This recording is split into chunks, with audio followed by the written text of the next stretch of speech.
Assalamualaikum warahmatullahi wabarakatuh. Salam rahayu, rahayu, rahayu.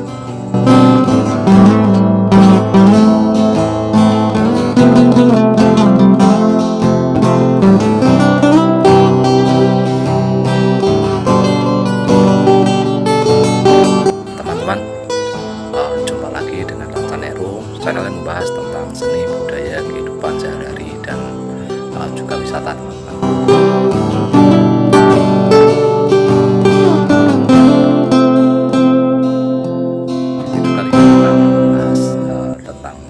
Sejarah, teman-teman.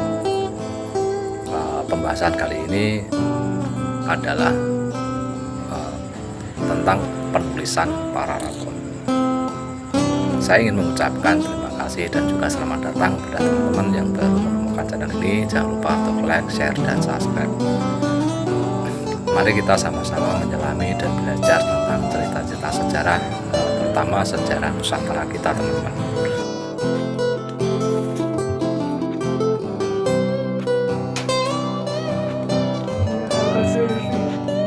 Dan kita bisa mengambil hikmahnya. Teman-teman, mari kita simak videonya sampai habis, teman-teman. Jangan di skip agar kita tidak gagal paham.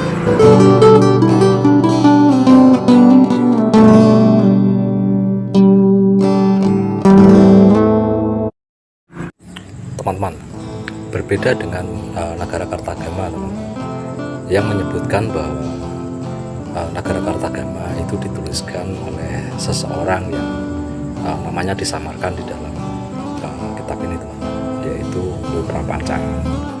Sedangkan Rontal Para Raton itu sampai saat ini belum diketahui siapa yang menulis, teman-teman.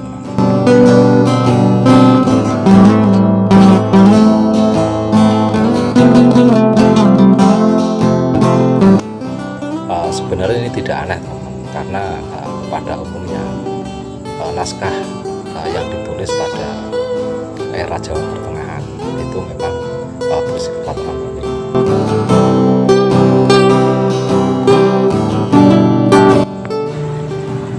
Contohnya adalah Kidung Harsawijaya, terus Kidung Ranggalawe, Kidung Sorandaka, Kidung Sunda, dan Kidung Sundayana. Semuanya bersifat anonim, teman-teman. Itu tidak jelas, tidak disebutkan siapa penulisnya. Tetapi mengenai pembuatan tahunnya, itu Para Raton yang dipublikasikan oleh J.L.A. Brandes pada tahun 1897 itu menyebutkan bahwa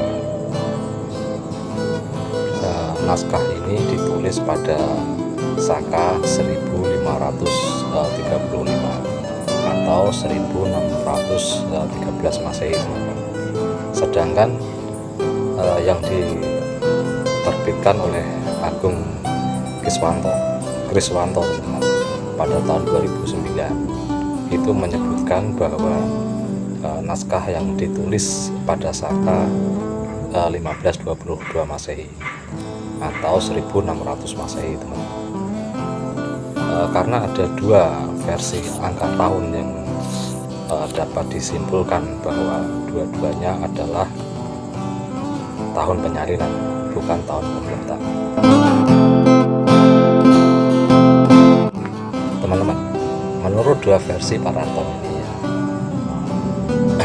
Para Raton ini ditutup dengan peristiwa terjadinya peristiwa letusan gunung berapi pada tahun 1481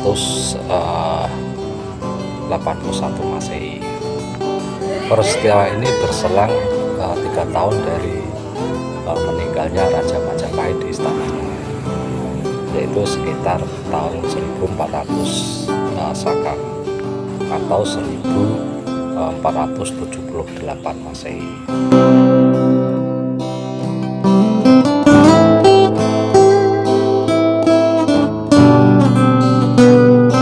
Tetapi nampaknya itu bukan raja terakhir dari Majapahit, teman-teman, atau bukan raja terakhir dari dinasti Rajasa, karena setelah itu terdapat raja lain yang bisa kita temukan di prasasti, yaitu Sri Girindrawardhana Dyah Ranawijaya, teman-teman, yang tertulis dalam sebuah prasasti prasasti petak yang berangkat tahun 1486 Masehi.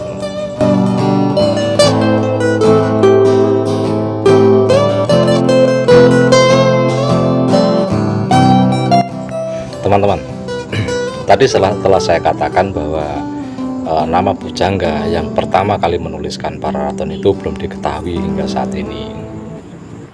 Teman-teman, Slamet Mulyana, yaitu seorang sejarawan, itu pada tahun 1983 itu berpendapat bahwa Pararaton itu disusun oleh seorang yang memiliki pengetahuan yang luas tentang sejarah Kerajaan Majapahit.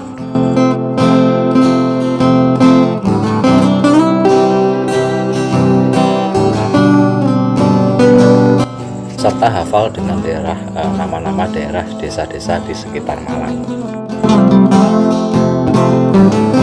Teman-teman, meskipun secara detailnya teman-teman, itu isi dari Pararaton itu tidak semuanya cocok dengan sumber prasasti, tetapi secara garis besarnya itu naskah Pararaton ini mengandung kebenaran. Oleh sebab itu Slamet Mulyana itu memperkirakan penyusunan Pararaton mungkin oleh seorang Brahmana yang melarikan diri ketika terjadi huru-hara di Istana Majapahit pada tahun 1478 Masehi. Brahmana itu kemudian menetap di Pulau Bali dan menyusun naskah sejarah para raja Tumapel Majapahit, berdasarkan dengan daya ingatnya saja teman-teman, atau dengan catatan-catatan yang memang hanya dimilikinya. Teman-teman, kemudian naskah yang sudah jadi itu lebih dikenal atau diberi judul dengan sebutan Pararaton atau Katuturanira Ken Arok.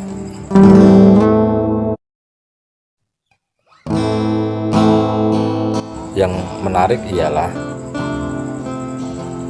naskah ini bersifat lugas, apa adanya.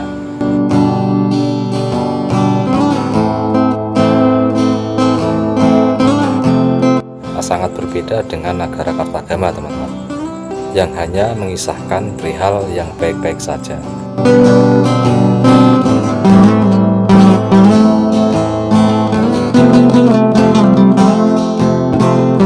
Inilah kita dapat mengetahui segala intrik politik yang terjadi di Kerajaan Tumapel dan Majapahit.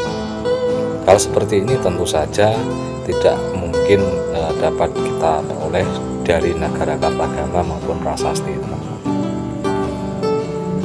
Demikianlah sedikit apa yang bisa saya sampaikan tentang penulisan Pararaton. Mudah-mudahan bermanfaat teman-teman. Perlu saya informasikan kepada teman-teman bahwa apa yang saya sampaikan ini berdasarkan isi buku dari buku yang berjudul Pararaton yang ditulis oleh Heri Purwanto dan diterbitkan oleh penerbit Javanica. Sampai jumpa teman-teman di video yang akan datang. Wassalamualaikum warahmatullahi wabarakatuh. Salam rahayu, rahayu, rahayu.